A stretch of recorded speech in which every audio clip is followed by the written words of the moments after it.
Hebrews, Hebrews, Hebrews. This is our Israel Wake Up. This is our Women's Advanced Bible study for our Sunday night study, the 3rd of November, 2024. Okay. What I'll be doing is connecting dots for the missing years of Moses from when he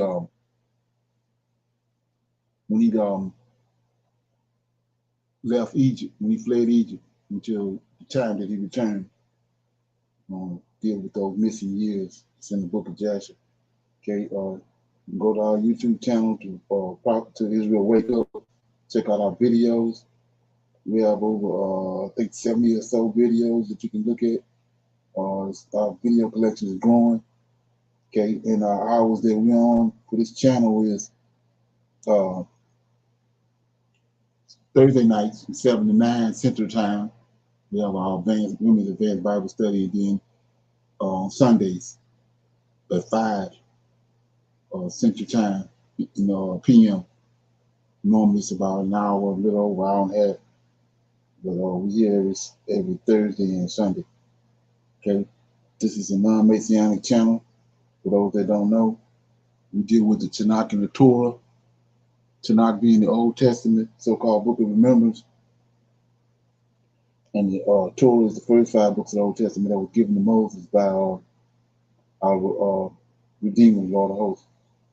Shalom and welcome to this channel, and welcome to our Women's Advanced Bible Study. Okay, we're going to do our normal, which is a moment of silence, prayer, Psalms, with some women's help. We have the current events, need to know information, and we open it up for anybody that have any questions or comments or dialogue. Then we go into our topic, like I said, which is the missing years of Moses in the book of Joshua. Okay. So this moment of silence is for the Lord of Hosts and all that he's doing to bring about our prophesied deliverance in these last days. Okay. Oh Lord, we come this day praising thee and worshiping thee with our might and our power and our great understanding. Oh Lord, the end times that you have foretold unto our forefathers are upon us. Oh Lord, give us strength and wisdom to endure all that thou hast foretold. There is great confusion among your inheritance, oh Lord, now that you are awakening them.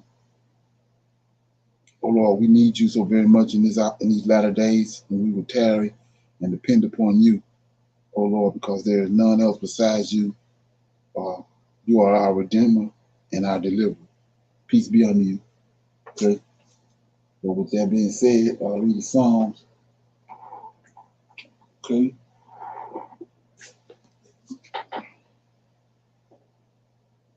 Okay, I'll read Psalms.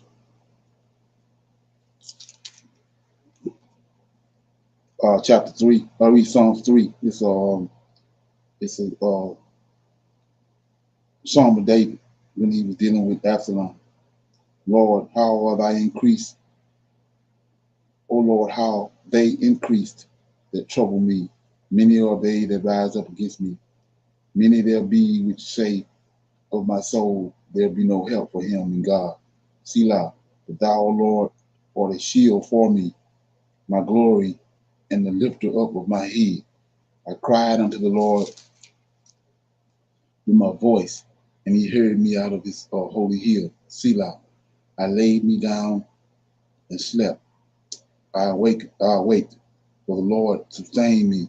I will not be afraid of tens of thousands of people that have set themselves against me round about. Arise, O Lord, save me, O my God, for thou hast smitten all mine enemies upon the cheekbone, and thou hast broken the teeth of the ungodly. Salvation belongeth unto the Lord. Thy blessings is upon thy people. Selah. So this song right here, this last verse, tells you who who our Redeemer is, he says that David says salvation belongs to the Lord. When you understand who the Lord is, this is where our salvation comes from. If we're gonna get saved, this is who's gonna save us right here, the Lord of hosts. And we're telling you right here in this verse. Psalms 3, verse 8. David says, salvation belongeth unto the Lord. Thy blessings is upon thy people. Okay. We comment on that. Okay. We'll go into our women's health moment. Yes, sir. Shalom, everyone. Please note that the information that is shared is intended for general, informational, and educational purposes only and is not medical advice or recommended treatment. Let's talk about some ways to use food as medicine. In a world where fast paced lifestyles are often dominant, it's crucial to pause and recognize nutrition's critical role in our lives.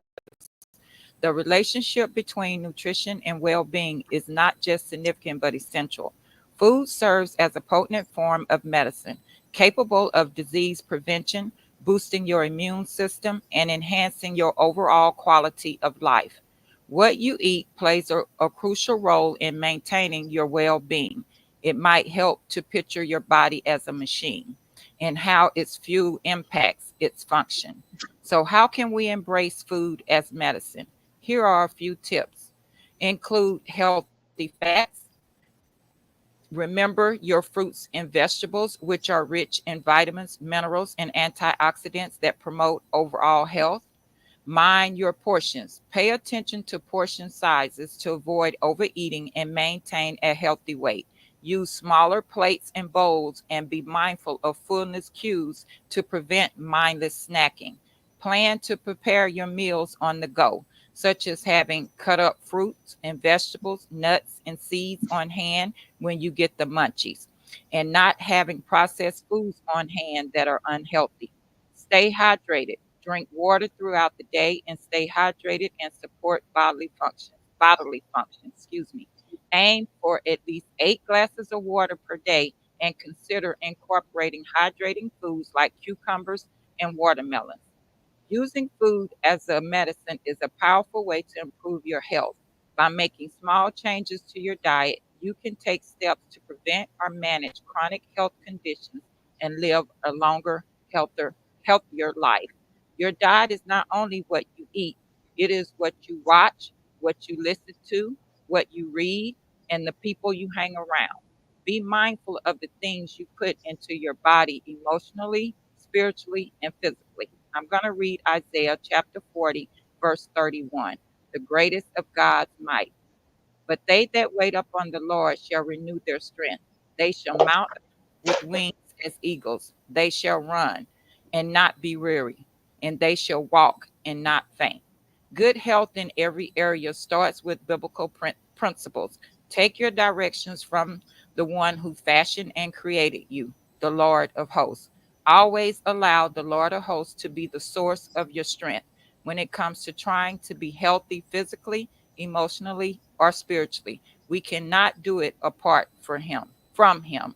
Today's discussion was on ways to use food as medicine, and I read Isaiah chapter 40, verse 31, the greatest of God's might. Shalom, everyone. Okay. Appreciate that information. We're gonna move into our current events. Okay. Okay. No clue that in 2023 the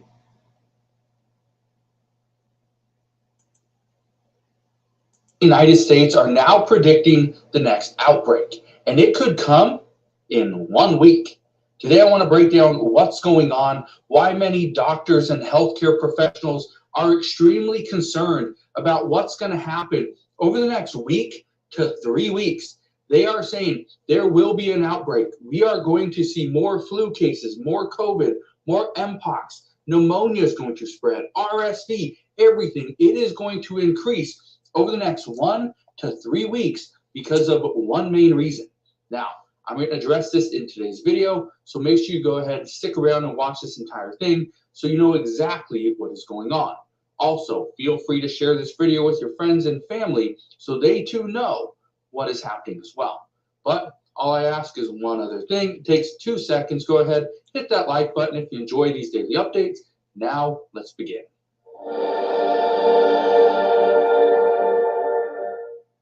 So why are doctors predicting the next outbreak?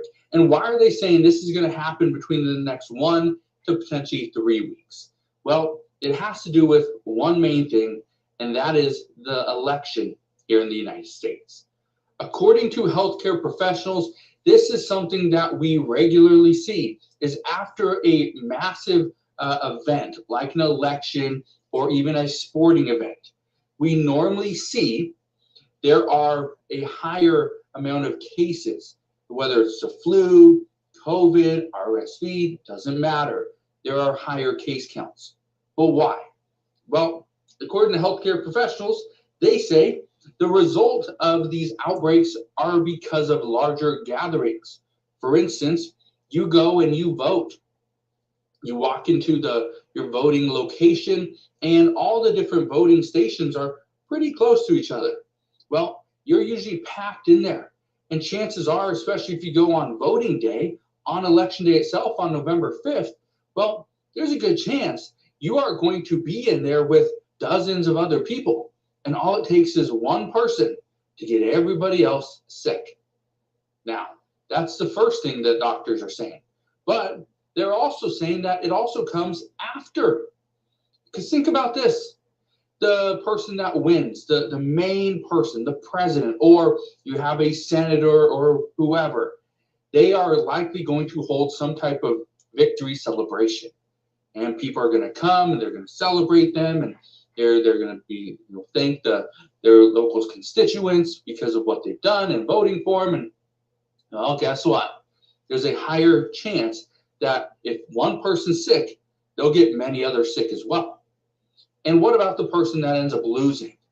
Well, there could be protests.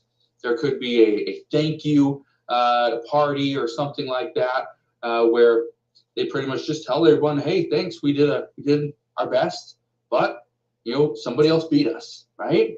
Well, here's the thing: victory parties and protests are part of the reason why we are anticipating larger case numbers as far as COVID and RSV and the flu.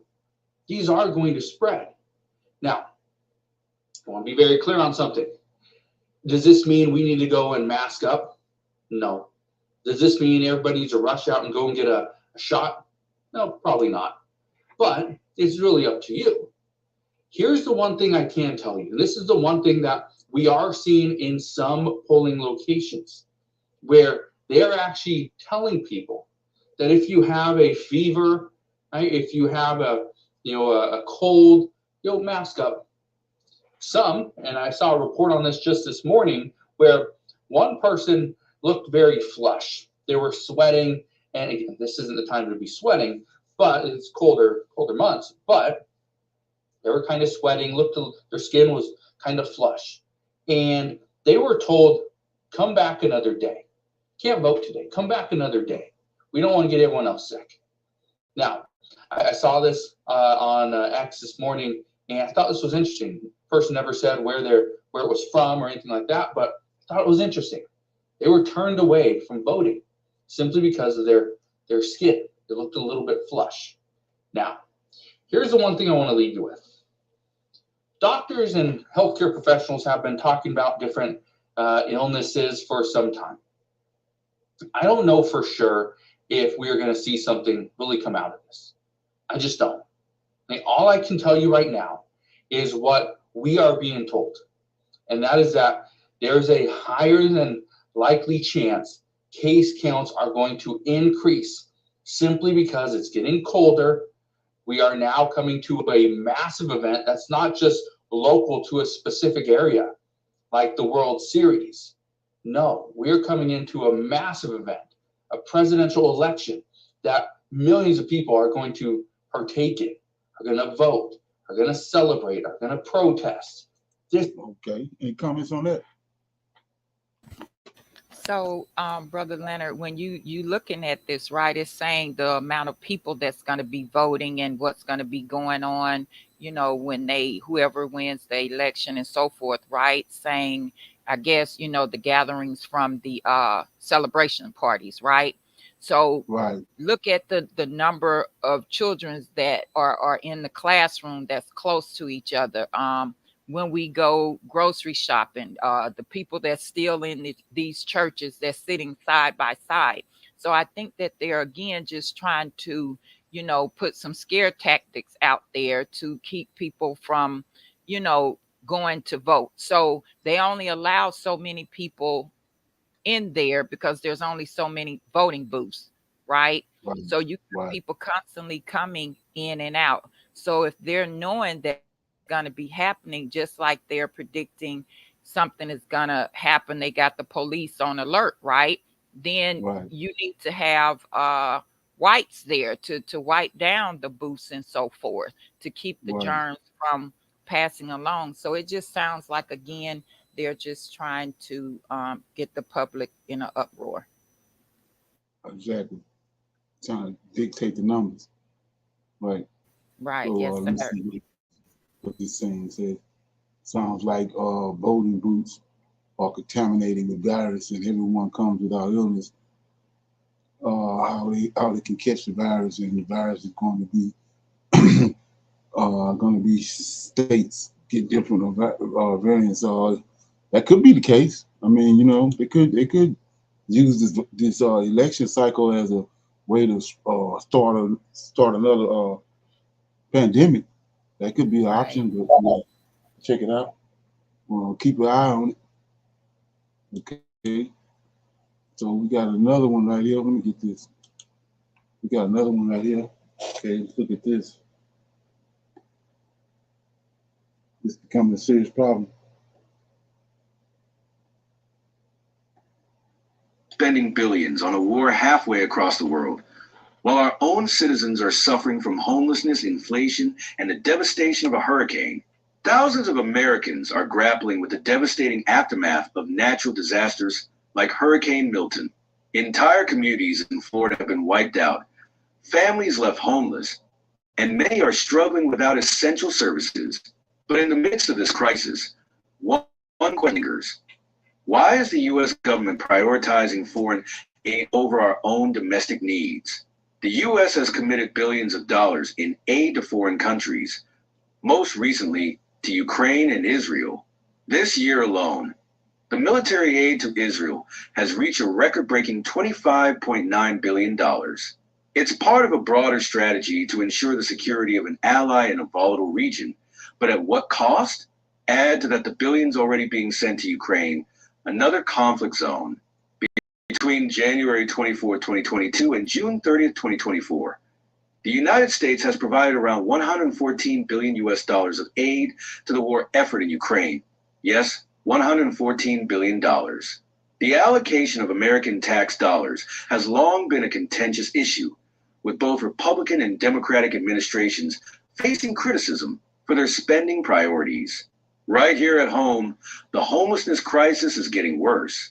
People are being priced out of their homes. Wages aren't keeping up with inflation, and our social safety nets are stretched thin. Yet, as American cities face rising homelessness, our tax dollars are flowing to war zones in countries like Israel and Ukraine. The U.S. government justifies the spending as necessary to maintain global security and to protect key allies. But it's worth asking, at what cost to American citizens? Why are we sending our hard-earned tax dollars overseas when we have people in our own country who are homeless, hungry, and desperate for help? It's like we're being asked to carry the burden of the world, while our own are left behind. Homelessness in America is at a crisis point, with numbers that reveal just how deeply this issue affects our communities and our future. According to the Department of Housing and Urban Development, on a single night in 2023, around 2 million people across the country experience homelessness. That's a 15% increase from the previous year, marking one of the sharpest rises in recent years. As billions of dollars flow to foreign wars and international conflicts, Many Americans question why these funds are not being invested in pressing domestic concerns like homelessness, mental health, and affordable housing. One of the most concerning aspects of America's homelessness crisis is the sheer number of individuals who are unsheltered. The 2023 Annual Homeless Assessment Report, HAR, revealed that nearly 60% of homeless individuals live on the streets, in cars, or in places unfit for human habitation. This reality exposes them to harsh weather, dangerous conditions, and a heightened risk of health complications. These individuals are often overlooked, left to endure.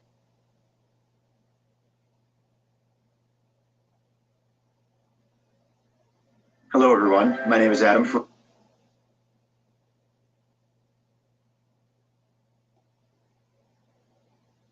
It's time we ask ourselves, where should our tax dollars be spent? Are we willing to invest billions in foreign conflicts while our own communities face pressing challenges like homeless? Or should we focus on rebuilding our nation first? Let's demand more from our leaders. Both the Republican and Democratic parties have a long history of engaging in foreign conflicts that have required substantial financial and human investments, often at the expense of addressing pressing domestic needs.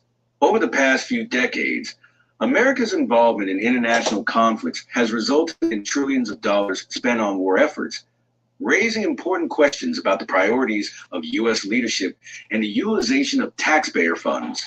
In the early 2000s, Republican President George W. Bush made the decision to initiate the war in Afghanistan, a conflict that ultimately spanned 20 years and became one of the longest in U.S. history. The war, intended to dismantle terrorist networks and promote stability in the region, eventually cost American taxpayers an estimated $3 trillion. Yet, after 2 decades of military and financial investment, the United States withdrew from Afghanistan in 2021 without achieving long-term stability or concrete success. The subsequent rapid takeover by the Taliban raised serious concerns about the effectiveness of the mission and the price paid by American soldiers, Afghan citizens, and U.S. taxpayers. More recently, under the Biden administration, the United States has begun financially supporting another international conflict, the Russia-Ukraine war. This war, while not involving U.S. troops directly, has prompted the Biden administration and Congress to approve billions in aid packages for Ukraine. This assistance includes military equipment, humanitarian aid, and economic support for Ukraine's government. The goal of countering Russian aggression aligns with the Democratic Party's stance on supporting global democracy and opposing authoritarian regimes. However, some Americans question the continued use of taxpayer dollars to fund a foreign conflict, while there are significant issues within the United States that require attention, such as infrastructure, healthcare, and education. Okay. Got anything on that comments? That so this becoming a problem. I mean, if you start seeing a lot of homeless people around in rural towns, you expected to see them in those cities, but when you start seeing a bunch of homeless people in the rural towns, there's definitely a problem. Okay. So anybody have any comments on that? Okay, so I'm gonna go to some. I think this is some pretty good information right here. Some need to know information. I'm gonna play this and then we'll go into our Q&A and then we'll go into the lesson. Okay.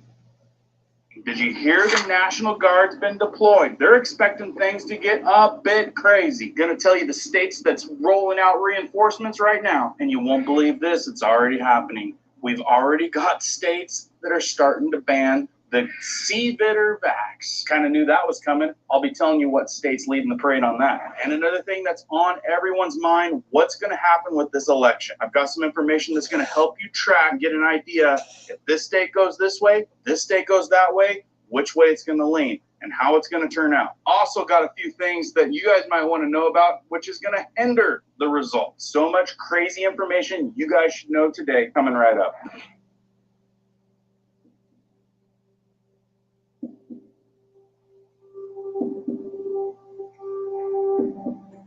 My name is Cohen here at Riverside Homestead, and if you're brand new here, welcome. If you guys are into prepping tips, emergency preparedness, and most of all, news and awareness, stuff that you want to know about. Be sure to hit that notification bell so you guys can stay up to date. Let's jump into this one. As a lot of people that tune in here know, I get around for work. Guess what city, what metropolitan city I am in? I'll let you know through about halfway of the video. So first, let's jump into some of this crazy information that some of you guys have sent me and has really gotten my attention. First of all, we got the elections coming up. It's on everyone's mind. Kamala, Trump, things are going to get real interesting. Even more interesting is the troops that they're starting to bring into some areas. Check this out. National Guard troops on standby in Washington State, Oregon, and Nevada as precaution for potential election unrest. We kind of saw that coming, right? Like I said, gonna get probably pretty real. Here in this photo, you can see Washington National Guard personnel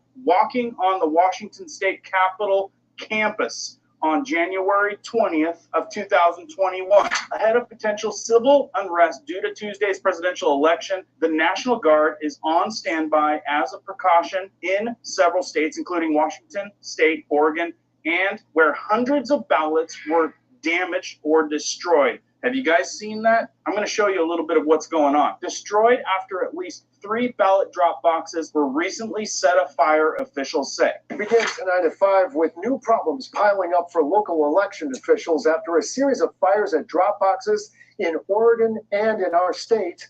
Police believe the suspect is a metal worker now, and he may be planning more attacks. Now, we're going to give you a closer look at the damage. Clark County officials now revealing around 475 were burned in the Vancouver fire. 3 were damaged in Portland.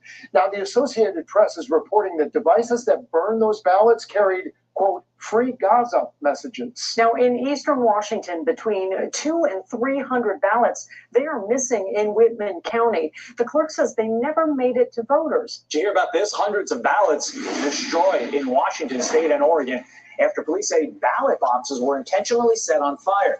These fires happened near the Washington-Oregon border, and officials believe the incidents are connected.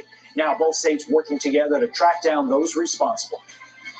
We don't know the motive behind these acts, but we do know that acts like this are targeted and they're intentional. We're dedicated to stopping that kind of behavior, and we're working toward that today. We're working with our partners across the river here in Portland and sharing information with our federal law enforcement partners in hopes of bringing this to a successful conclusion. The 2 arson incidents are also believed to be connected to a third ballot box incident from earlier this month, also in Washington. That's not all. Just the other day's video, if you missed that, I showed where people can go online and pick who they want. It ain't working like that. It picks someone, just not who you want. You guys missed that. You might want to watch that clip I played in that video. And we've also got all this crazy stuff going on, and we've also got crazy stuff going on all over the place. Breaking, they turned the lights off on voters is what this post says. Power blackout. Voters in Levittown, Pennsylvania forced to vote using cell phone flashlights. That's not just it. Also in Pennsylvania, voters being told to just fill out their registration ballots and hand it to election workers. They will put them into the machine later. Really? This one right here got sent to me. It looks like a notice, an email sending out, "Good morning, team. FYI, there is no watchers approved for ballot drop-off. Do not let them in the building. If they want to observe from the parking lot, you can't stop that, but they're not allowed to sit in the building. Have your security detail enforce it." Again, let's start this off with, this is probably not true. Entertainment purposes only. Do your own research to validate everything. Oh, and hang tight. I'm also going to tell you, after everything happens, that's coming up here in just a few days, we are about to experience some crazy layoffs all over the place. Hundreds of thousands of people will lose their jobs. Going to rattle off a whole list of names on that. Was going to show you this one, but it just got deleted. Let me summarize the video that I watched. Basically, I'm not sure, I can't recall exactly where it was, but it was a boots on the ground type of video. And they went in there and were trying to put in their ballots.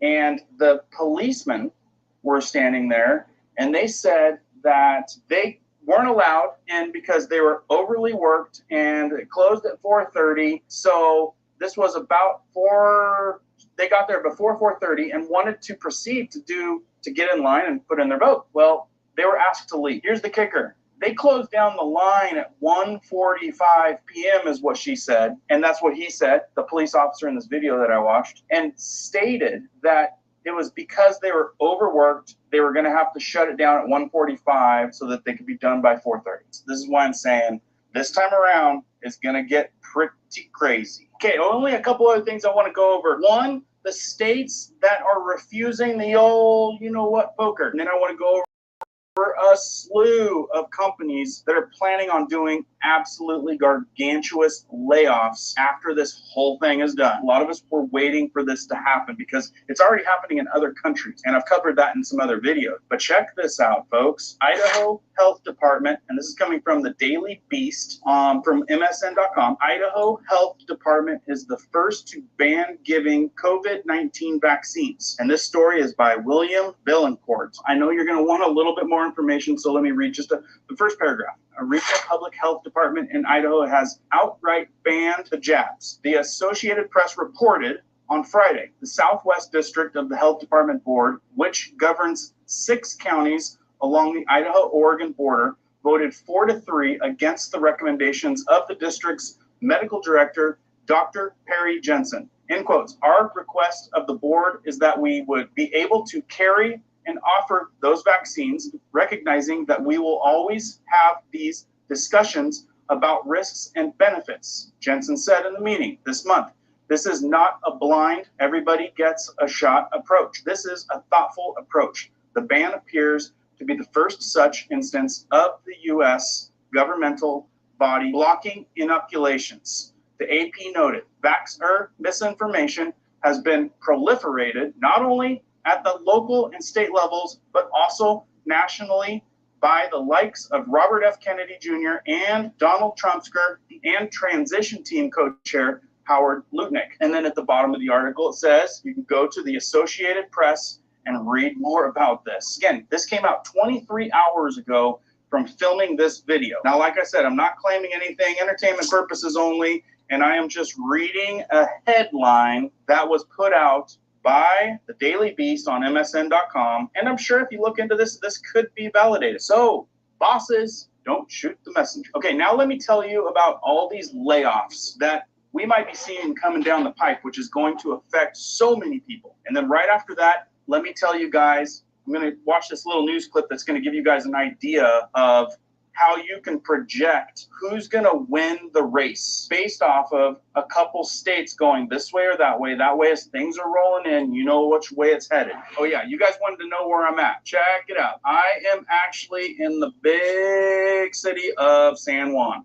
You can make 160,000 to 1.83 million, and an increased 42% over the last 3 years, which shows a weak labor market. Here's another one. Dropbox is laying off approximately 20% of its global workforce, impacting around 528 employees. They're saying Jack Dorsey leaked a memo that reveals title staff mass layoffs. Here's a mega one. Visa. Visa plans to lay off around 1,400 employees and contractors by the end of the year. Around 1,000 of these cuts will target technology positions, with most remaining layoffs affecting merchant sales. Now let's get into some airlines. Spirit Airlines announces layoffs of jet sales as it tries to stay afloat. Yeah, they're planning on selling about 23 Airbus jets and cut millions in costs, primarily by reduction in workforce as it scales back flight capacity. Even newspaper layoffs. The Honolulu Star-Advertiser is laying off more than a dozen workers, around about 20% cut to its newsroom. Like I said, by the looks of it, it looks like a lot of people may be losing their job after this built-up election. And in a time of Thanksgiving and Christmas, woo, you might be wanting to pick up a little side income. Now, lastly, real quick, I don't follow the election, like how everything works, as much as some of you. But when I watched this, even though the source I don't really, grain of salt, it helped me understand which states are going to be the ones to watch, which states we're going to need to watch with a very close eye on things getting really tricky. So if you're like me, let's watch this, and we'll have a pretty good idea as things develop. When states get one, we'll know kind of which way it's headed. At the East Coast states, we should know by Wednesday morning. Okay, I really believe that. let's lay out the path. So that magic number of 270. Let's start with the vice president. How does she get there? The simplest path for her is just winning these 3 blue wall states. Gets her right to 270. We're assuming she gets the Omaha district there. This means she doesn't have to win a single state in the Sun Belt. She could lose all 4 of those other states. She sits at 270. If he wins everything else, would put him 2 electoral votes short. So that's the simplest path. But the tricky thing is, what happens if she loses Pennsylvania? So let's go ahead and give her those 2. But she loses Pennsylvania. We give that to President Trump. If he wins Georgia, which... Okay. Any comments on that? Yes, sir. I was reading that earlier, Brother Leonard, where they were saying that what is it? The Homeland Security has activated, the National Guard, but it's based off of each state of how many National Guards they want to put, on alert with the local police, right? Due to the threats of the election, before and after. So they already know what's going to take place. They're just getting prepared. So like he said, when you're listening to this, we should be paying attention to and being on high alert onto what's going on. We don't need to be out in the mix of the mess, you know what I'm saying, and the chaos that's going to be going on, because it is really going to be something. And like I said the other day, this is going to be an election like never before. Right, exactly. They know that. Like I said, they got this orders and stuff that's going out that's under, we don't even know nothing about. You know what I'm saying? Yeah. Yes, sir. So right. So with that being said, I'm opening it up for some Q&A. Anybody that's listening got a question, put it in the comments, or got anything that you want to bring up, talk about that you heard on this channel, or doing your research, came across something you wanted to talk about.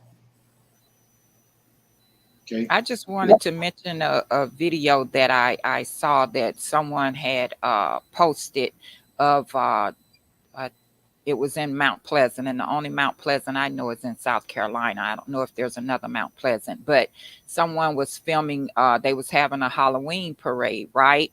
And on this truck or whatever was Trump, a man dressed in a mask looking like Trump, and a man next to him that was acting as a sniper that had, the gun up there. But this is the thing that got me.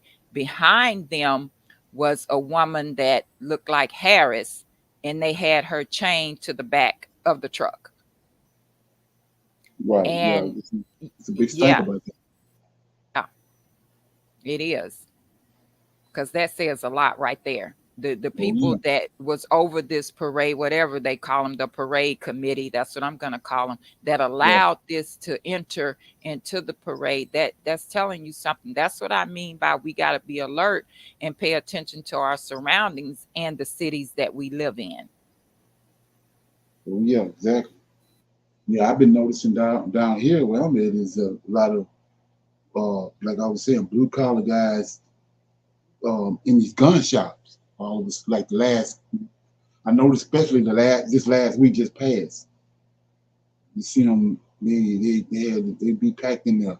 It's like they assuming that it's going to be violence, so they getting prepared. Right, they're having a lot more what they call gun shows too at these in these buildings. I know, like you said, here at the fairgrounds, at one building. Usually you see it once or twice a year, but here lately, every other week or so, they've been having gun shows. Right, exactly. Where you see guns, you have a bunch of Caucasians or Anglo-Saxons. They packed in there. Like they said, it's like they getting everything they need. For what they assume getting ready to happen. Okay. Play this right here. Any a layman like me would be able to see that there's a big difference between the two. So the Israelis failed in Gaza, they failed in Lebanon, they failed against Iran, and they will continue to fail. but the West will empower them to keep the slaughter going. Because as I said, the West is so utterly evil that it will allow the Israelis to obliterate the Palestinian people, and they will continue to support it if it comes to that. But it won't, because the Israeli regime will fail, and it will be forced to end this war at some point. And when it does, the war will end in failure. And that will be a very important turning point for the demise of the regime. And one point that I think is also important is that the objective now for the Israeli regime is to bring in the United States. They want the United States to enter the war, and which is not impossible. The Americans obviously don't want it, but Netanyahu doesn't care about the United States. He doesn't care about India. He doesn't care about any country, because if the Americans come into the war, then the Iranians will have to destroy all American bases in the Persian Gulf. But far more important than the American bases is that those countries that host those bases, they will cease to exist. They are small, weak, vulnerable regimes that do not have the ability to defend themselves. Their oil and gas installations will be gone. So if the Americans start a war, then it's war, because this will be a fight for our survival. And the Iraqi resistance will wipe out the Americans in Iraq and Syria immediately. Immediately. It will be very swift. And that would lead to a global economic collapse that will impact the world for probably decades. Does Israel care? No. Does Netanyahu care? No. He doesn't care about India. He doesn't care about the United States. He doesn't care about Europe. He doesn't care about anyone. They care about themselves. Iran does not want the war to expand, but Iran will retaliate. Why? I made over 6 figures trading without even looking at them. There's some, put a little more of this.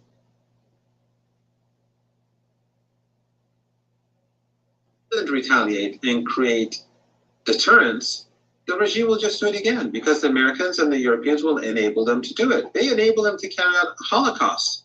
You think they won't allow them to carry out another strike on Iran? Of course they will.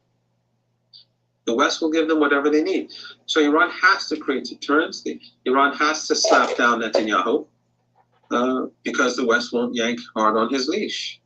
And so we are in a dangerous situation, because Iran will have to respond, and Iran will strike hard, very hard. And I think these people should take me seriously, because in the past, when I said Iran will strike, last time around they said they won't, but we saw what happened. This time Iran will hit very hard. And what will the Israeli regime do in response? Who knows? What will happen? I don't know. There are different scenarios. But if the Americans get involved, then everything will change. But the Americans won't win. Everyone will lose. Okay. So that's nobody really looking at that perspective. But if that happens, like he said, it's gonna cause a what's it call that? An exchange with the goods and services that's coming back and forth from across the seas and all that. And like he said, it's gonna set everybody back for decades. So that's something to think about. Then, me looking at it, I think that's what they want. That's what they're trying to do. They want to disrupt everything. Okay. See what you're talking about right here.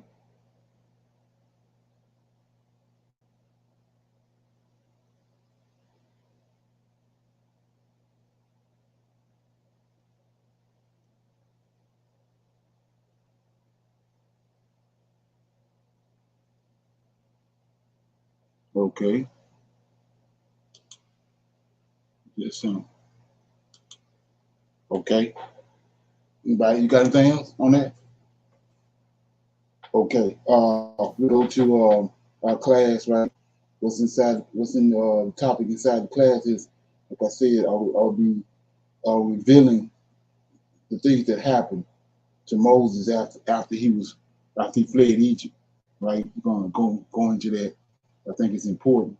So he's like the the missing years of Moses from the time that he fled Egypt to the time that he came back and confronted the Pharaoh about letting the Israelites go. Okay.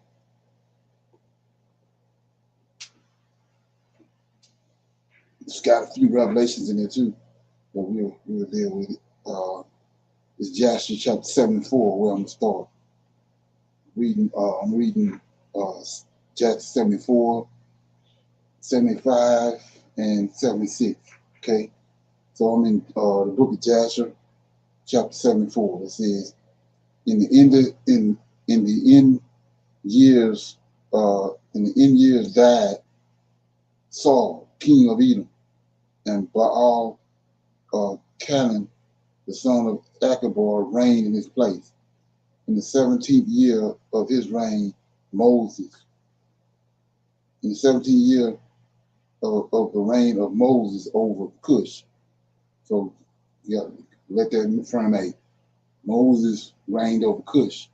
So where is Cush? Ethiopia.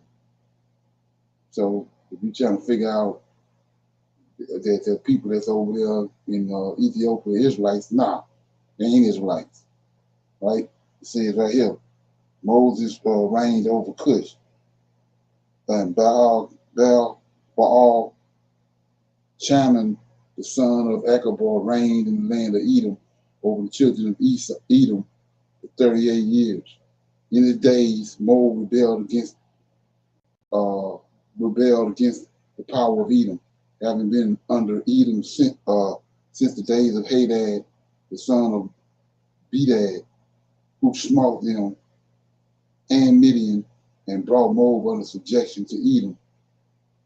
And when Baal Canaan, the son of Achbor, reigned over Edom, all the children of Moab withdrew their alliance from Edom.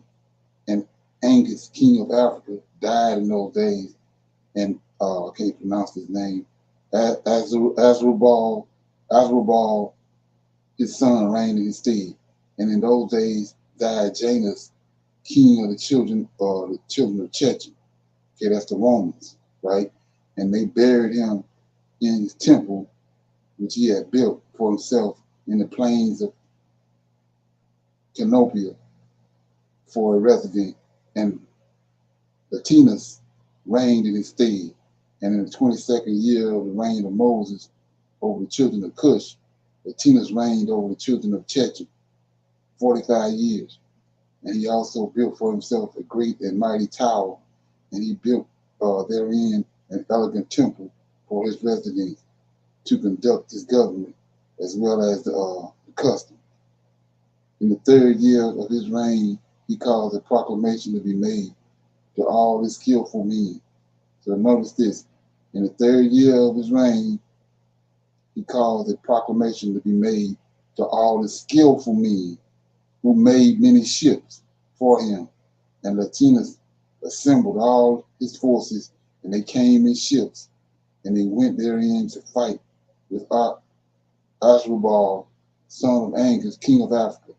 And they came to Africa and engaged in battle with Ashurbanipal and his army. And Latinus prevailed over Ashurbanipal, and Latinus took from Ashurbanipal the aqueducts which his father had brought from the children of Chechen when he had took Jaina, the daughter of Uzzah, for a wife. So Latinus overthrew the bridge of the aqueduct and smote the whole army of Ashurbanipal a severe blow. 12. And the remaining strong men of Ashurbanipal strengthened themselves, and their hearts were filled with envy, and they courted death, and again engaged in battle with Latinus, king of Chechen, and the battle was severe upon all the men of Africa, and they all fled wounded before Latinus and his people. And Ashurbanipal king also fell in that battle, and King Ashurbanipal had a very beautiful daughter whose name was, I can't say his name, Ushapazina, and all the men of Africa embroidered her likeness on their garments. on account of her great beauty and comely appearance. And the men of Latina saw Usapina, the daughter of Azabal, and praised her unto Latinus, their king. Latinus ordered her to be brought to him, and Latinus took Usapina for a wife, and he turned back on his way to Chechem. And it was after the death of Azabal, son of Angus, when Latinus had turned back to his land from the battle, that all the inhabitants of Africa rose up. Check it out. Like I said before, this is how Saul came into power. It wasn't by the Lord of hosts.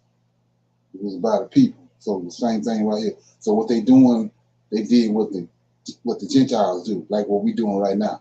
So it says 17, and as after the death of Azabal, son of Angus, when Latinus had turned back to his land from the battle, that all the inhabitants of Africa rose up, took Anabal, the son of Angus, the younger brother of Azabal, and made him king instead at his brother over the whole land of Africa. And when he reigned, he resolved to go to Chechem, to Rome, to fight with the children of Chechem, to avenge the cause of Azabal, his brother, and the cause of the inhabitants of Africa. And he did so, and he made many ships, and he came therein with his whole army, and he went to Chechem. So Anabal fought with the children of Chechem, and the children of Chechem fell wounded before Anabal and his army, and Anabal avenged his brother's cause. And Anabal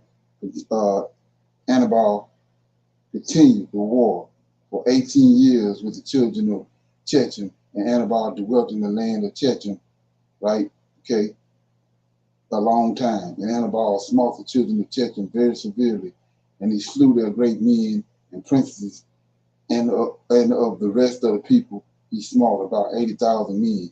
And at the end of the days and years, Anabal returned to his land of Africa, and he reigned securely in the place of Azabal's brother. So notice right here, all this information right here is during the time when Moses first fled Africa. First fled Egypt.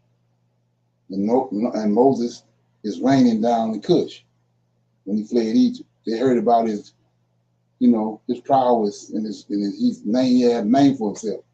So he was down in Cush, reigning in Cush, before he came to when he left Africa. When he fled Africa. When he fled Egypt. My bad. But I want to shine a light on something right quick, because you hear so many Israelites talking about this, and Jews and Edomites at the same time. So when I first started reading, it says that Janus, king of children of Chechem, right? It says, let me get it. Let me get it. It says,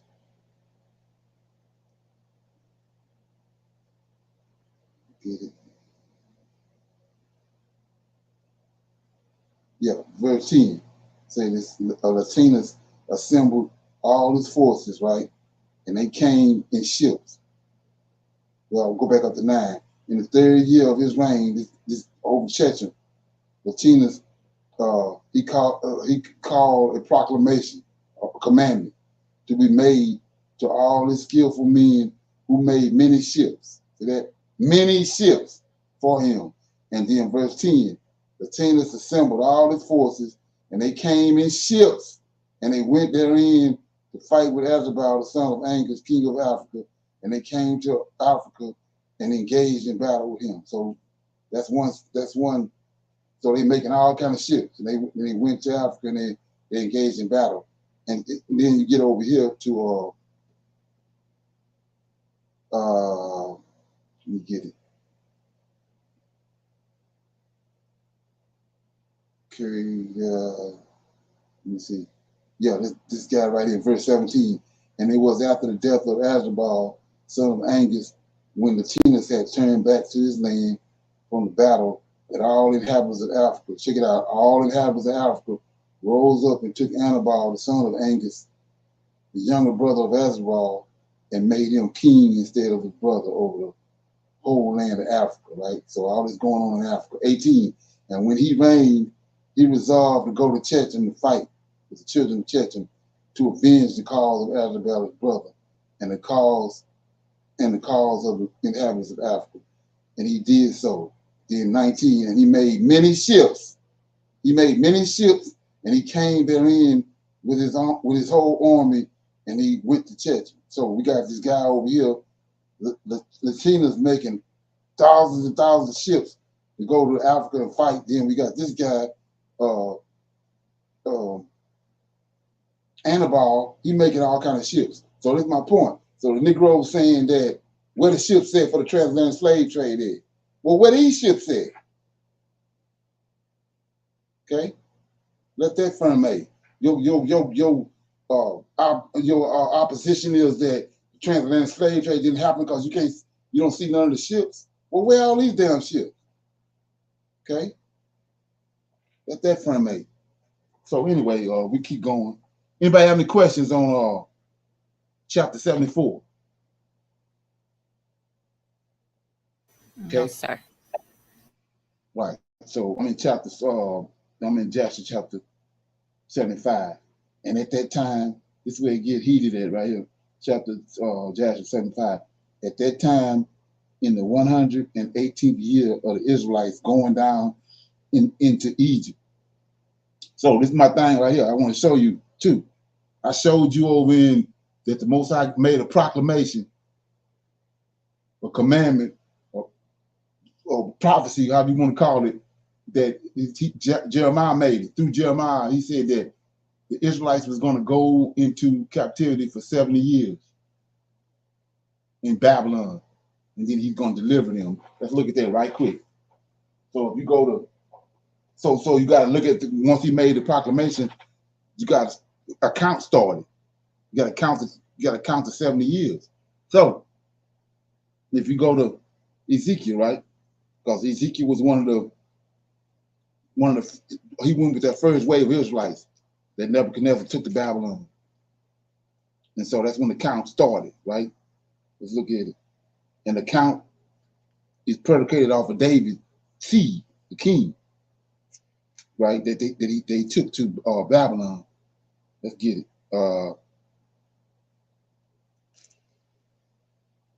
Go to Ezekiel chapter 1 right quick. Yeah, chapter 1. Right, yeah, chapter 1. It says, now it came to pass. I've told you about this. It's saying it came to pass because it's a prophecy. You got to connect this to the prophecy that he's talking about. It says, now it came to pass in the 13th year, in the 4th month, in the 5th day of the month, as I was among the captives by the river Tabor, that the heavens were open.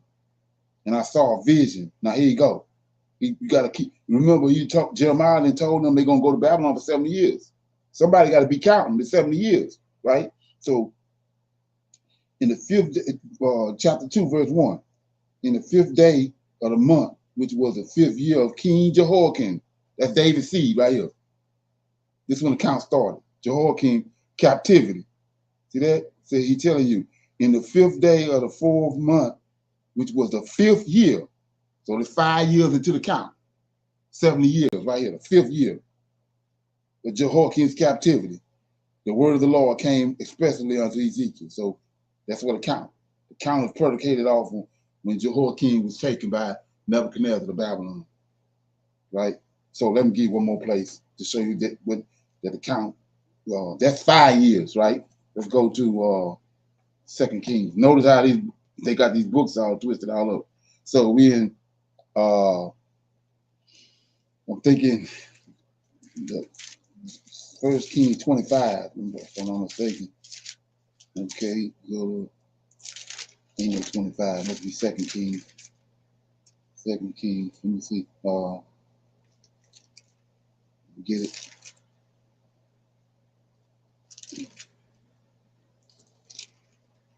Yeah, there it is. I'm in chapter 2 Kings 25, verse 27. I showed you over there in Ezekiel chapter 1 that Jehoiakim was 5 years. Ezekiel said 5 years was into the count of the 70 years. And then right here is Jehoiakim again.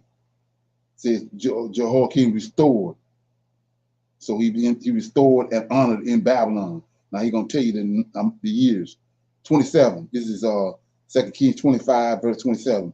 And it came to pass, there you go again, in the 7th and 30th year of the captivity of Jehoiakim. So now it's 37 years. It's 37 years into the captivity. Right there. See that? King of Judah in the 20th month, on the 7th and the 20th day of the month, that evil Murdoch, Nebuchadnezzar dead now. Evil Murdoch, king of Babylon, in the year that he began to reign, did lift up the head of Jehoiakim, king of Judah, out of the prison. So keeping the count. Notice what Jeremiah also said, that Jeremiah said, go to Babylon, build houses, plant vineyards, and submit yourself to Nebuchadnezzar, his son, and his grandson. So we see right here, Nebuchadnezzar dead, this is his son right here. Evil Murdoch, king of Babylon, in the year he began to reign. So Nebuchadnezzar dead. And so that's why, just to keep, just to, you know, to keep you abreast of what's going on, that's what Daniel doing in chapter 9. Daniel, let's go there right quick. I'm in Daniel chapter 9. This is what made Daniel alone. See that? It says,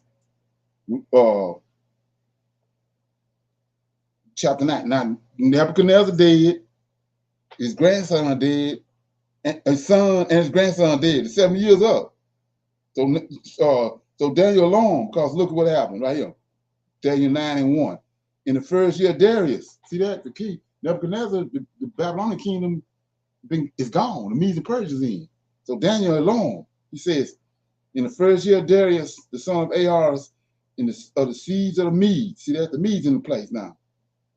So the prophecy that the Lord gave Jeremiah passed, which was made king over the realm of the Chaldeans. Now here you go, verse 2. In the first year of his reign, I, Daniel, understood by books. See that? So that's what we doing, right? You say you're Israelite, that's what we supposed to be doing. So second, in the first year of his reign, I, Daniel, understood by books, right, the number of years is 70. Wherefore, the word of the Lord came to Jeremiah the prophet, that he would accomplish 70 years in the desolation of Jerusalem. Now, he alone, because 70 years up. 3, and I set my face unto the Lord God to seek by prayer and supplication with fasting, sackcloth, and ashes. So for the Christian, I just want this for the Christian. So right here, JC ain't in the picture. I ain't the Redeemer. He ain't even in the picture.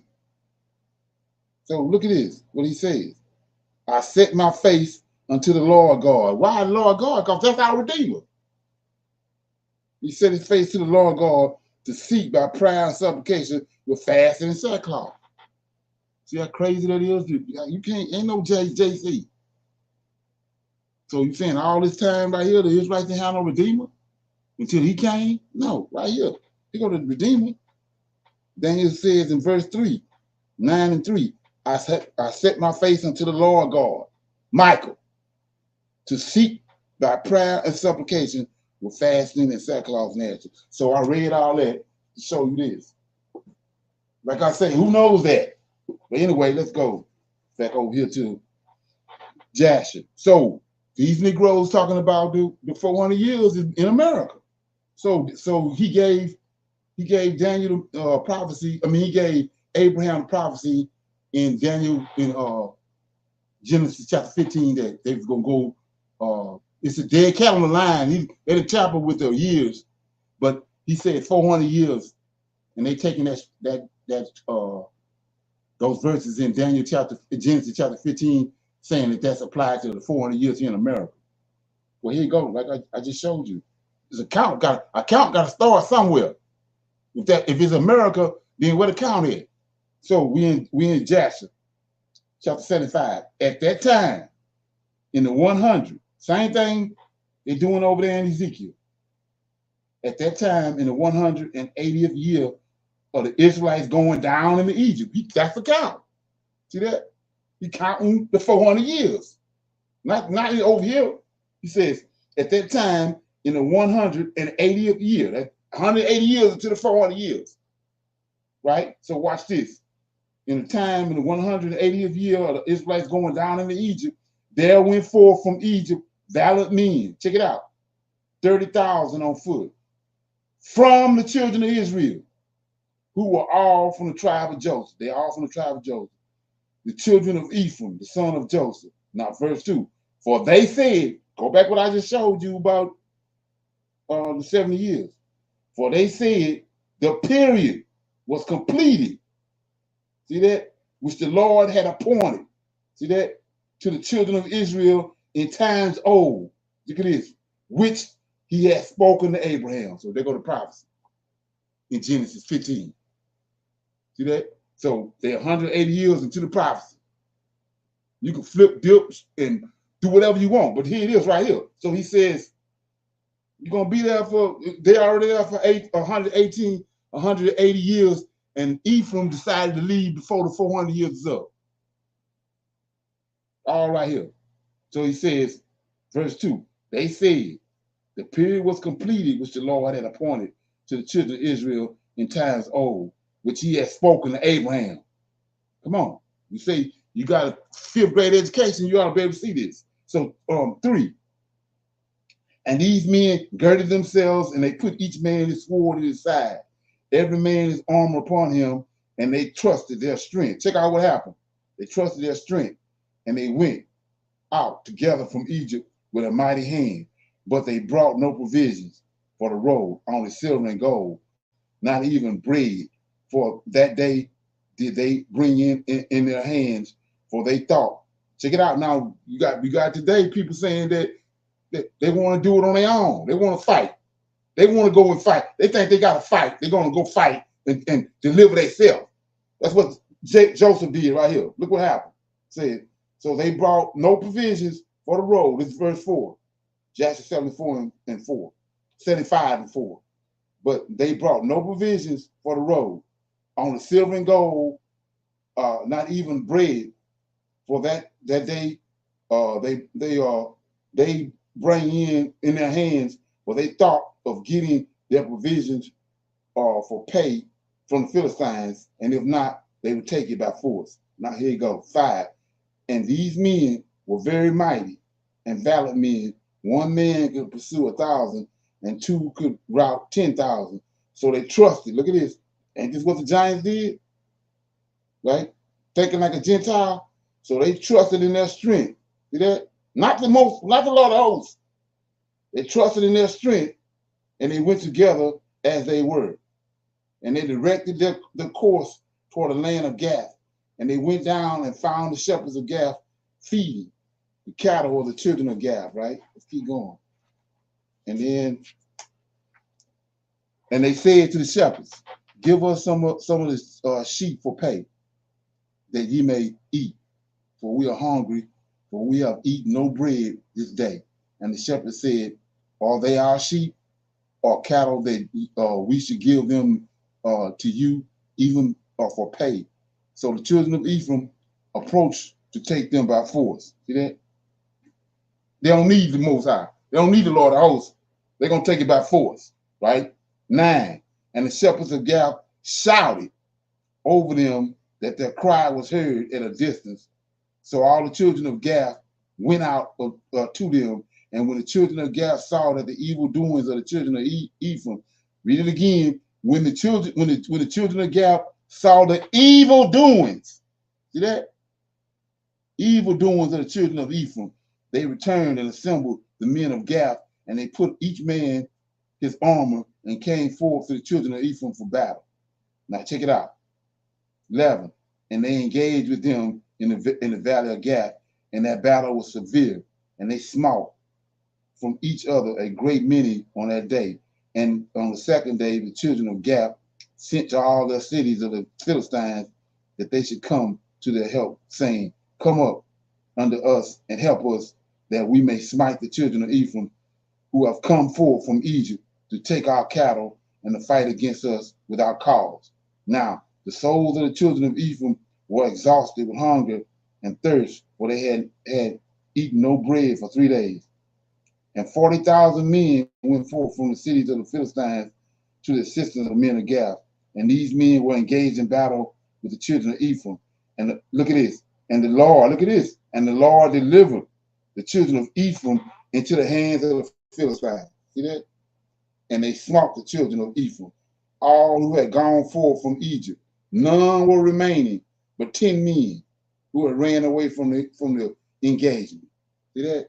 So first of all, you notice up there when they did leave Egypt, and in Deuteronomy, when they did and they left on the appointed time that the Most High said that He was turning the people of the nations or mind to work with them.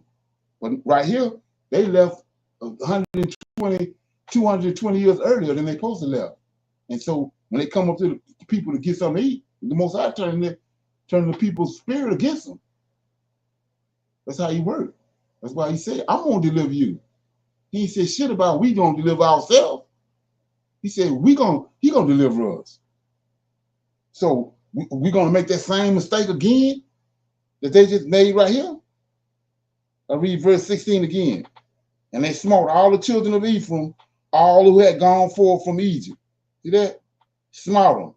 None were remaining but 10 men who had ran away from the engagement. For this evil was from the Lord. See that? This evil was from the Lord against the children of Ephraim.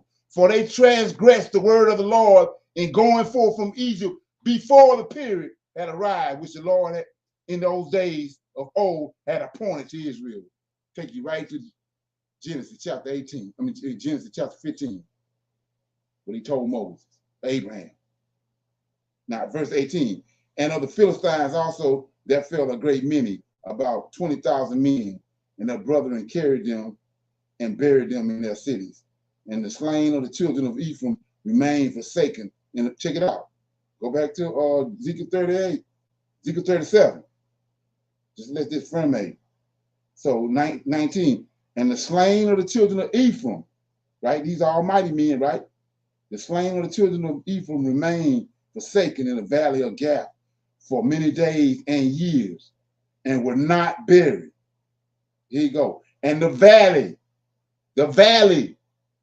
was filled with men's bones. Let that frame. 20 says, and the men who had escaped from the battle came to Egypt and told the children of Israel all that had befallen them. And their father Ephraim mourned over them for many days, and his brethren came to console him. And he came unto his wife and bore a son. So like I said, just another, you want to do some research? Do some research on this name right here. And I'm guaranteeing you some nuggets gonna come out of it. But this is Jasher 75, verse 22. And he came unto his wife, she bore a son, called his name Beriah. So you might want to Google that, find out what's going on with this boy, because there's something with it. For she was unfortunate in her house. So my thing to this out there for those Israelites that's out there, you want to be one of these men right here, come running back with your tail tucked under you, between your legs, and tell the rest of the Israelites that you got routed? Or are you gonna wait on the Most High and let Him do His job? Okay. So anyway, any questions? That was 75. Anybody have any questions or comments? Jasher 75.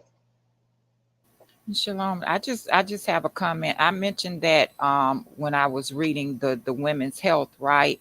And with that understanding, we cannot do nothing without the Lord of hosts, right? It just it does not turn out right. It's always His timing. So when He's not involved, it's not going to go right.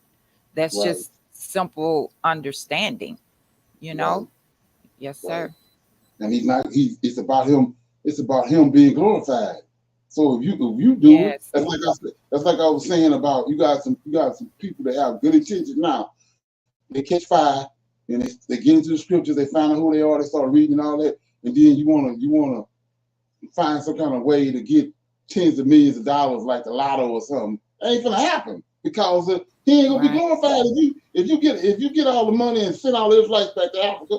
He ain't gonna be glorified. Right. So it ain't gonna happen. Wasting time. Okay. So anyway, chapter 76. This is the last chapter. Joshua 76. And Moses, the son of Aram, was still king. See that? Moses, the son of Aram, was still king in the land of Cush. Like I said before, that's Ethiopia. So there ain't no Israelites. And Moses, the son of Aram, was still king in the land of Cush in those days. He prospered in his kingdom, and he conducted the government of the children of Cush in justice and in righteousness and in integrity. And all the children of Cush loved Moses all the days that he reigned over them, and all the inhabitants of the land of Cush were greatly afraid of him. And in the 40th year of the reign of Moses over Cush, Moses was sitting on a royal throne while Adoniah, the queen, was before him, and all the nobles were sitting around him. And Adoniah, the queen, said before the king and the princes, "What is this thing which you, the children of Cush, have done for this long time? Surely you know that for 40 years that this man has reigned over Cush, Moses, he has not approached me, nor has he served the gods of the children of Cush." That Ethiopians ain't worship right here. They ain't dealing with the Most High. They ain't dealing with heaven. See that? 6. Now therefore, hear, O ye children of Cush, and let this man no more reign over you, as he has not. Check it out. She told him this, O ye children of Cush, and let this man, gotta go back. See that? Or back where I said about they ain't no brothers. Ham, Shem, and Japheth ain't no brothers. Look what she say. O ye, who would know, her or us? Right? He says, O ye children of Cush, let this man no more reign over you, as he is not of our flesh. Let that firm. So how the hell are they brothers? Come on. 7. Behold, Manarus, my son, is grown up. Let him reign over you. For it is better for you to serve the son of your Lord. Now check it out. The son of your Lord, which is his daddy, than to serve a stranger. Ain't that what he told him in Genesis 15? Y'all going to Africa, you're going to a place and serve them for 400 years, and you're going to be a stranger? See that? There it is. Then serve a stranger, slave of the king of Egypt. See that? And all the people and nobles of the children of Cush heard the words which Adoniah the queen had spoken in their ears. And all the people were preparing until the evening, and in the morning they rose up early and made Mananarus, son of Kinkus, king over them. And all the children of Cush were afraid to stretch forth their hands against Moses, for the Lord was with Moses. See that? Now this is total opposite what Ephraim did. They left, he wasn't with them. But right here, see that? Now the same, just look at this right here compared to today. 10, he says, the children of Cush were afraid. See that? The children of Israel were afraid to stretch forth their hands against Moses, for the Lord was with Moses. And the children of Cush remembered the oath which they had sworn to Moses, therefore they did no harm to him. Same thing now, we ain't got to fight nobody if the Lord is with us. But the children of Cush gave many presents to Moses and sent him from them with great honor. See that? So Moses went forth from the land of Cush and went home and ceased to reign over Cush. And Moses was 66 years old when he went out of the land of Cush. For the thing was from the Lord. For the period had arrived. Here you go again. This is the prophecy in Genesis 15. See that? For the period had arrived which had been appointed from days old to bring forth Israel from the affliction of the children of Ham. See that? They're right there. How the hell they brothers? How they brothers and sisters? if Ham got them under affliction for 400 something years, how the hell they brothers? How they kinfolk? But anyway, let me connect this dot right quick, because you didn't read it, but you just ain't connect the dot. So he says, this is chapter 76 of Jasher, verse 12. So Moses went forth from the land of Cush, went home, ceased to reign over Cush. And Moses was 66 years old when he went out from the land of Cush. For the thing was from the Lord. See that? Because he the one gave the prophecy. The thing was from the Lord for the period, and this same Lord is talking to Abraham. For the thing was from the Lord, for the period had arrived which he had appointed in days old to bring forth the children from affliction from the children of Ham. Now watch this. I'm in Genesis chapter 15. Genesis 15. Okay. Like I say, you ain't gotta be, you can third grade. Come on. So we're in Genesis 15. Okay, and it says Genesis 15. Starting at, I'm gonna start at verse 7. So say the prophecy of Israel bondage. Right here. It's the title. Bondage is in Egypt. Right here. So it says, and he said unto him, O Lord, same Lord over there in Jasher, that brought thee out of Ur of the Chaldeans to give thee this land to inherit. And he said, Lord God, there we go. Ain't that who Jeremiah prayed to? The Lord God. See, and he said, Lord God, whereby shall I know that I shall inherit it? And he said unto him, here you go. Take me a heifer 3 years old, a she-goat 3 years old, and a ram was 3 years old, with a turtle dove and a young pigeon. And he took unto him all these, divided them in the midst, and laid each piece one against another, but the birds he divided not. Right? And when the fowls came down upon the carcass, Abraham drove them away.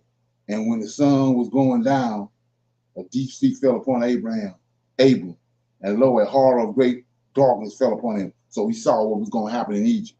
Right? Okay, 13.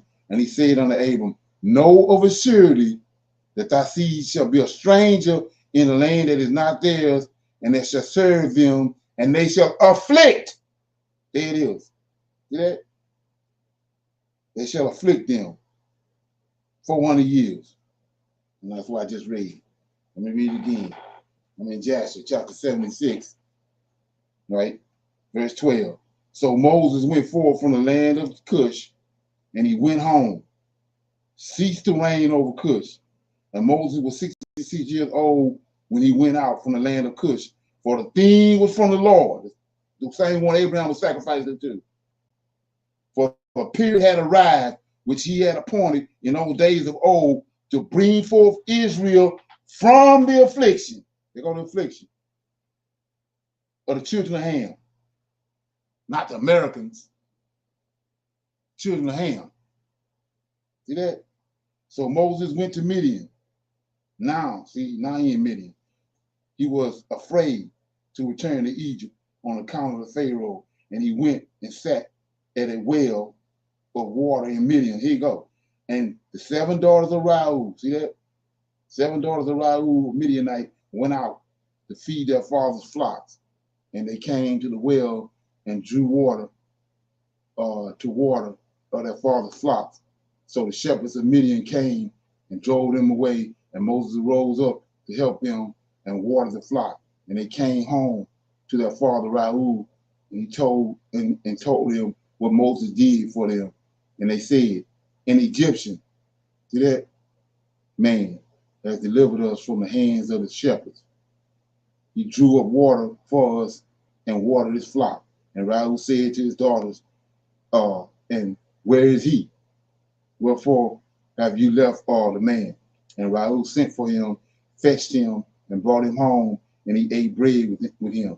And Moses related to Raul that he had fled from Egypt, and that he reigned 40 years in Cush, and that afterwards had taken the government from him. They'd taken the government from him and had sent him away in peace, with honor and with presence.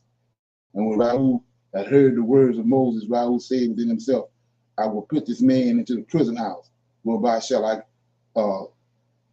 conciliate the children of Cush, for he was fled from them. And they took and put him into prison house, and Moses was in prison 10 years. And while Moses was in the prison house, Zipporah, the daughter of Raoul, took pity on him and supported him with bread and water all the time. And all the children of Israel were yet in the land of Egypt, serving the Egyptians in all manner of hard work. And the hand of Egypt continued in severity over the children of Israel in those days. At that time, the Lord smote the Pharaoh, king of Egypt, and he afflicted with the plagues of leprosy from the sole of his foot to the crown of his head, owing to the cruel treatment of the children of Israel was in the was in the plague at that time from the Lord upon the Pharaoh, king of Egypt. For the Lord had hearkened to the prayer of his people, the children of Israel, and their cry reached him on account of their hard work. Still his anger did not turn from them, and the hand of Pharaoh was still stretched out against the children of Israel. And the Pharaoh hardened his neck before the Lord, and he increased his yoke over the children of Israel and embittered their lives with all manner of hard work. And when the Lord had afflicted the plague upon the Pharaoh, king of Egypt, he asked his wise men and sorcerers to cure him. And his wise men and sorcerers said unto him that if the blood of his little children were put into the wound, he would be healed. And the Pharaoh hearkened to them and sent his ministers to Goshen to the children of Israel to take their little ones. And the Pharaoh ministers went and took the infants of the children of Israel from the bosom of their mothers by force, and they brought them to Pharaoh daily, a child each day. And the physician killed them and applied them to the plague. Thus did they all the days. And the number of the children which the Pharaoh slew were 375. But the Lord hearkened not to the physicians of the king of Egypt, and the plague went on increasingly mightily. And the Pharaoh was 10 years afflicted with that plague. Still the heart of the Pharaoh was more hardened against the children of Israel. And at the end of 10 years, the Lord continued to afflict the Pharaoh with destructive plagues. And the Lord smote him with a bad tumor and sickness at the stomach. And that plague turned to a severe boil. At that time, the two ministers of the Pharaoh came from the land of Goshen, where all the children of Israel were, and went to the house of Pharaoh and said to him, we have seen the children of Israel slacking in their work and negligent in their labor. And when the Pharaoh heard the words of his ministers, his anger was kindled against the children of Israel exceedingly, for he was greatly grieved at his bodily pain.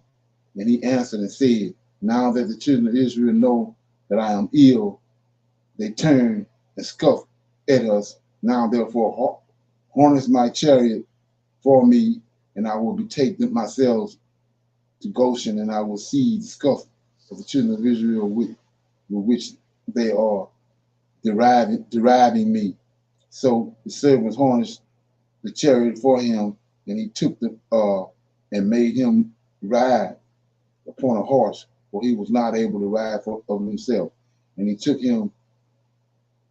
with him 10 horsemen, 10 footmen, and sent to the children of Israel to Goshen. And when they had come to the borders of Egypt, the king's horse passed into a narrow place, elevated in the hollow part of the vineyard, fenced on both sides, the low plain country being on the other side. And the horses ran rapidly in that place and pressed each other, and the other horses pressed the king's horse. And the king's horse fell into the low plains while the king was riding upon it. And when he fell, the chariot turned over the king's face, and the horses laid upon the king. And the king cried out, for his flesh was very sore, and the flesh of the king was torn from him, and his bones were broken and he could not ride. For this thing was from the Lord to him. For the Lord had heard the cries of his people, of the children of Israel, and their affliction. And his servants carried him upon their shoulders a little at a time. They brought him back to Egypt, and the horsemen who were with him came also back to Egypt, and they placed him in a bed. And the king knew that his end was to come to die. So Aparina, the queen of his wife, came and cried before the king, and the king wept a great weeping with her. And all his nobles and servants came on that day and saw the king in that affliction, and wept a great weeping with him. And the princes of the king and all his counselors advised the king to cause one to reign in his stead in the land, whomsoever he should choose from his sons. And the king had 3 sons, 2 daughters, which Aparina, the queen, his wife, had born to him, besides the king's children of concubines. And these were their names. The firstborn, I can't say his name, Othra, the second, Adakim, and the third, Morim, and their sisters, the names of the elder, Batha, and the other, Akuza. And Ortha, the firstborn of the king, was an idiot. Precipitate and hurried in his words. But Achan was a cunning and wise man, and knowing in all wisdom of Egypt, but of unseemly aspect, thick in flesh, very short in stature, and his height was 1 cubit. And when the king saw Achan his son intelligent and wise in all things, the king resolved that he should be king in his stead, other than his after his death. And he took for him a wife, Gedor, daughter of Abilet, and he was 10 years old, and she bore unto him 4 sons. And he afterwards went and took 3 wives and begot 8 sons and 3 daughters. And this order greatly prevailed over the king, and his flesh sank like the flesh of a carcass cast upon the field in the summer wind time during the heat of the sun. And when the king saw that this sickness had greatly strengthened itself over him, he ordered his son Adakim to be brought to him, and they made him king over the land in his place. So by reading that right there, what happened to the Pharaoh, do that bring back any memories to anybody? Can you recall anything that happened like that before or afterwards? Ain't this what happened to Antiochus Epiphanes?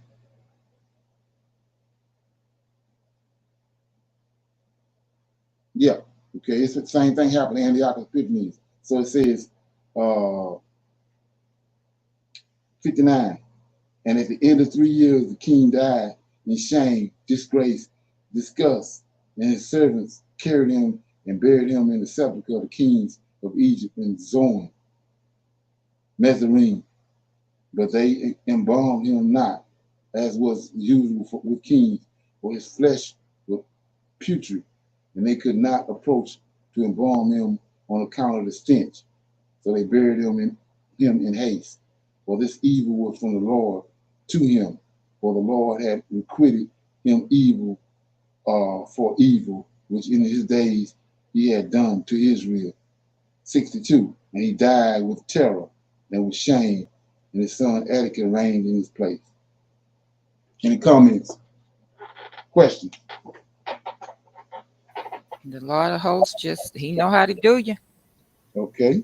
There's some. Yeah, it's the exact same thing happened to Antiochus Epiphanes in First and Second Maccabees. So, like I said, he changed not. Same way he did the Pharaoh, he did Antiochus the same way. Okay, so he says it stank so much they couldn't even embalm him. But there's something.